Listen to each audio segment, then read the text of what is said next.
So at the beginning of the service, I said that here universal love embraces our rich rainbow-hued diversity.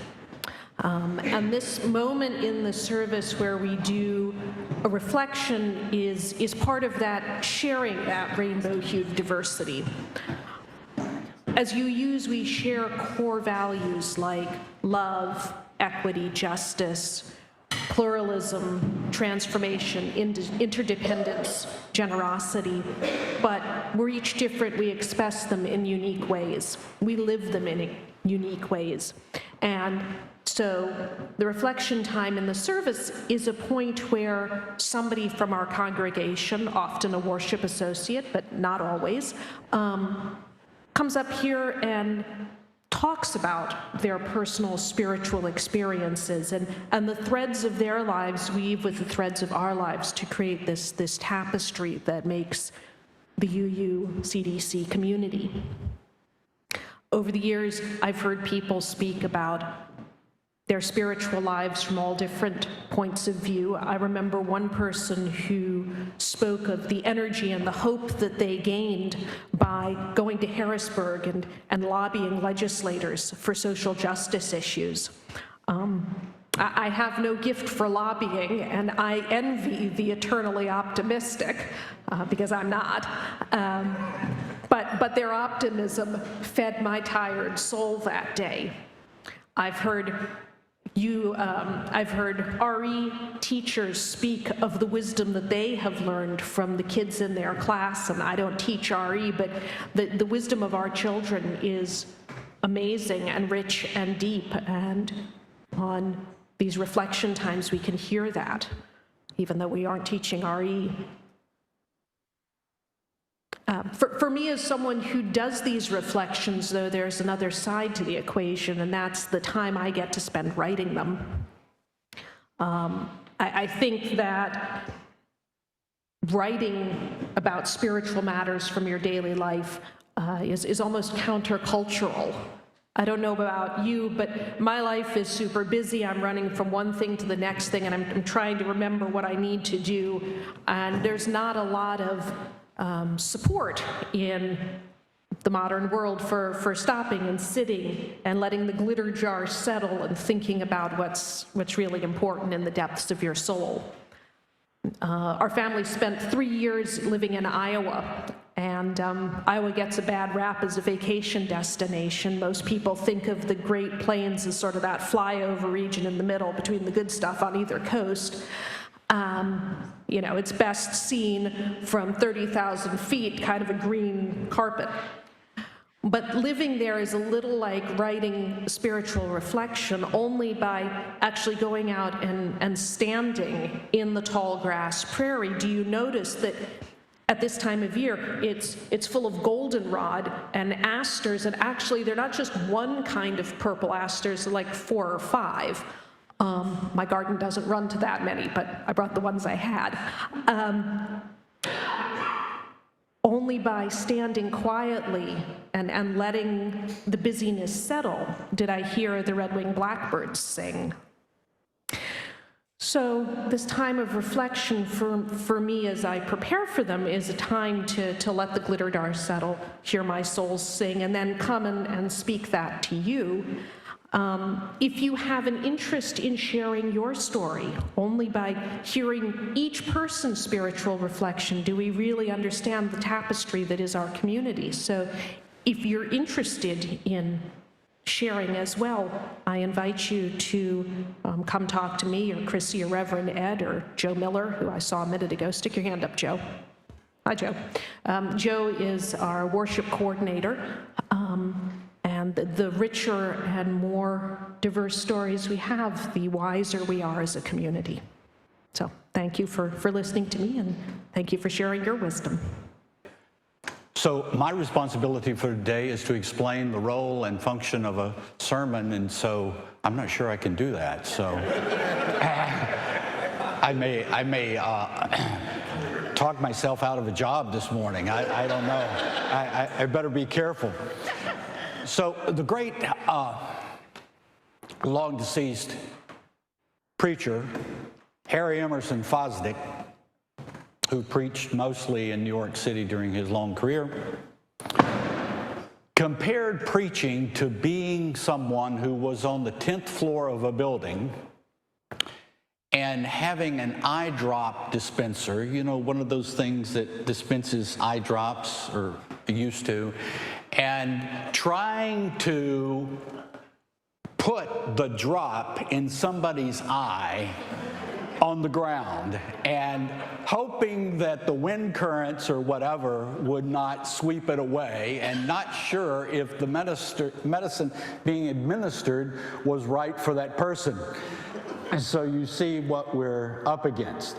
The old paradigm that UU ministers inherited in the early days they practiced was in some ways very simple. There was a text and a tradition to expound upon, to provide expansive exegesis forever and forever on the text of the Hebrew Scriptures or the New Testament, and that made things fairly easy. But for Unitarian Universalists, anything is possible, right? One can preach from a leaf of grass, if one wishes to use Walt Whitman, or from a biologist, Edward O. Wilson, or even if they're really radical, from some piece of Scripture, or whatever. But the sermon fits within a larger context where I think the ultimate aim of a worship service is to, as Chrissy was saying earlier, to make us aware of that which is worthy of our attention. And I think that is a magnificent thing, that people gather together and think about and dwell in an emotional atmosphere where people talk about what is ultimately important. And I think that we do live in a wisdom desert. We live in a society that eschews wisdom, that eschews listening to the more important things of life, and that would have us be endlessly chasing material gain and prestige and status and all those other things. I think a Unitarian Universalist function serves not one, not two, but at least 5 different purposes, and that typically in a given month, the theme of the sermon shifts around. One of those major themes is pastoral care.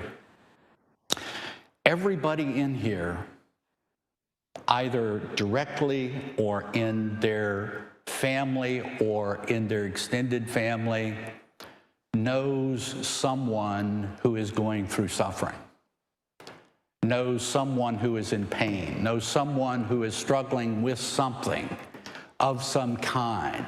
But people generally, even in the safe confines of a congregation, people generally do not share those things with other people, lest they be misunderstood, lest they be regarded in a negative way.